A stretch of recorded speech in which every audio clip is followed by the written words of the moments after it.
형사사건에서 비용 부담 없이 무죄를 받는 가장 현실적인 방법. 오늘은 이 이야기를 좀 해볼까 합니다.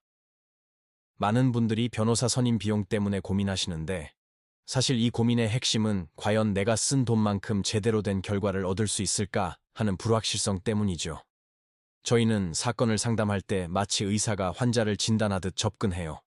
병원 문 앞에서 배가 아파요 라고만 말하면 의사가 바로 수술 날짜를 잡지 않잖아요. 어디가, 언제부터, 어떻게 아픈지, 식사는 뭘 했는지 꼼꼼히 묻고 CT나 MRI 같은 정밀 검사를 하죠. 법률 문제도 똑같습니다. 사연 몇 줄만 듣고 이렇게 하시면 됩니다 라고 말하는 건 정말 위험한 일이에요. 언제, 어디서, 무슨 일이 있었는지, 주고받은 메시지는 있는지, 목격자는 있는지, 이 모든 사실관계를 시간 순서대로 재구성하고 증거 하나하나를 맞춰봐야 비로소 사건의 진짜 모습이 보입니다.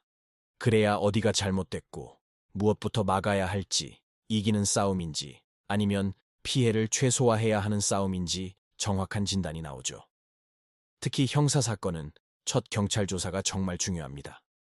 그래서 저희는 상담 단계부터 이 사건을 맡게 되면 경찰 조사는 어떻게 동행하고 조사 전에 어떤 부분을 집중적으로 준비해야 할지, 재판까지 가게 되면 어떤 증거로 다툴지, 이 모든 과정을 하나의 그림으로 그려봅니다.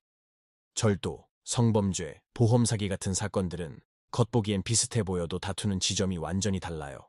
어떤 사건은 억울함을 밝히는 데 집중해야 하고, 어떤 사건은 합의나 양형 자료를 철저히 준비해서 선처를 구해야 하죠. 저희는 성공 보수를 약속하며 기대감을 키우기보다는 처음부터 끝까지 사건 자체에만 집중하는 방식으로 일을 해왔습니다. 그게 결국 의뢰인에게 가장 좋은 결과를 가져다 준다는 걸 지난 경험을 통해 잘 알고 있기 때문입니다.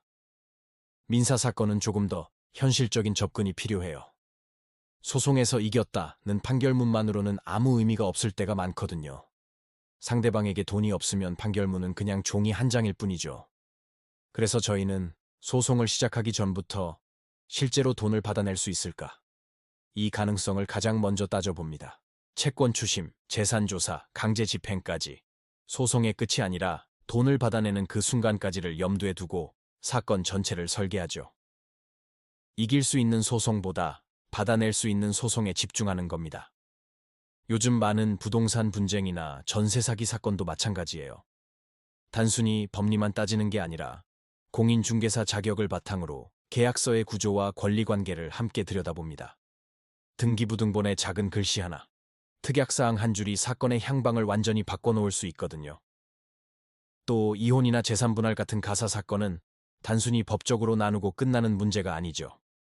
이후에도 자녀 문제나 재산 문제로 계속 얽힐 수 있기 때문에 당장의 감정 싸움에 휘말리기보다는 장기적인 관점에서 분쟁의 소지를 없애는 방향으로 설계를 해왔습니다. 출입국 문제와 형사, 민사 사건이 얽힌 경우도 많은데요. 이런 사건들은 각기 다른 변호사를 찾아다닐 게 아니라 처음부터 하나의 흐름으로 봐야 합니다. 저희는 상담부터 조사, 소송, 그리고 마지막 집행 단계까지 변호사가 직접 모든 과정을 책임지고 진행합니다. 모든 사건은 내일 당장 진행한다는 생각으로 서류 하나, 증거 하나를 미리 챙겨두는 게 저희가 2014년 문을 연 이후로 단 한 건의 분쟁 없이 신뢰를 지켜온 비결이라면 비결일 겁니다. 결국 어떤 변호사를 만나느냐는 건 내 사건을 얼마나 깊이 있게 진단하고 얼마나 현실적인 해결책을 설계하며 또 얼마나 끝까지 책임져 주느냐의 문제와 같습니다. 오늘 말씀드린 이런 기준으로 형사, 민사, 가사, 부동산, 행정사건 전반을 다루고 있는 곳이 바로 법률사무소 아신입니다. 변호사와의 구체적인 상담이 필요하시면 이 영상의 설명글을 참고해 주시기 바랍니다. 감사합니다.